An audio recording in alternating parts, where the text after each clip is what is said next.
And here's 6 ways that you guys can contact joint venture partners.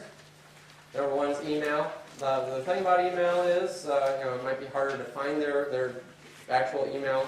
That's the preferred one. Email inboxes get kind of clogged up with newsletters and spam and all this other junk and personal stuff. Social networks, that's a great way. This is definitely growing. I mean, I assume Twitter is really popular over here. It's going crazy in the States. And people are just nuts about that. And Facebook and MySpace, I assume, is super popular over here too. And people just love these things. I mean, we're a social species. We love to communicate. So this is fantastic. It's really a win-win. It's a great way to kind of stand out. Another nice thing about these things is a lot of these people will say something in their profile about what type of music they like, what type of movies they like, some of their hobbies, activities, things they like, maybe vacations, their spouse, their children. You can mention stuff about that without really knowing a whole lot about them. You can say, oh, how's, you could ask me, how's Zachary doing?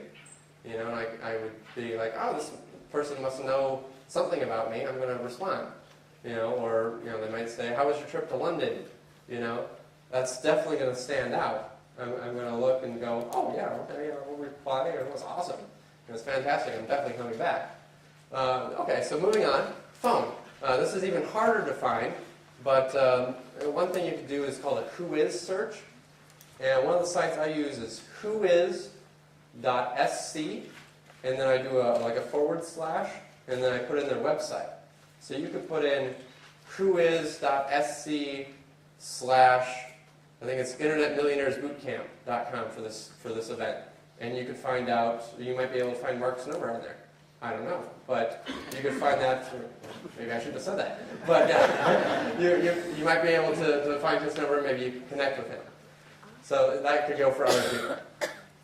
Instant Messenger. Like I said, many of us go by our actual name on Instant Messenger.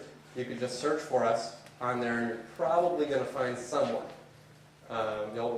It might not be the number 1 person you want to connect with, but you'll probably find someone that you're interested in connecting with.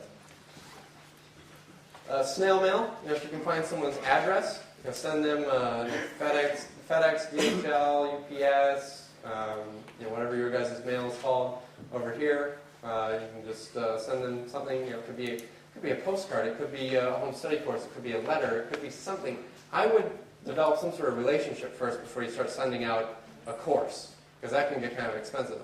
Now, one thing that was really interesting, when Evan Pagan contacted me, he sent something like FedEx overnight, and basically it was a DVD and a note, and there was a $100 bill attached to it, and say, here's $100 for the next 15 minutes of your time, just look at this DVD. And I'm like, okay, fine, I'll check it out. And I was like, okay, $100, sure.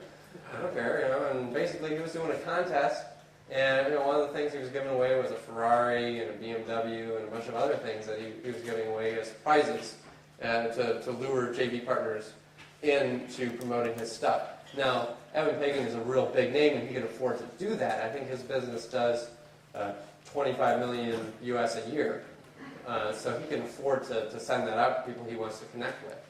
But that's definitely something to think about down the road as something to stand out, because I've mentioned it at several seminars, and it's definitely paid off for him.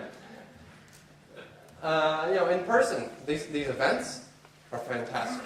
And you guys are definitely making the right choice to kind of skip the marathon today and connect with everyone in the room, because that's going to make you a lot more money.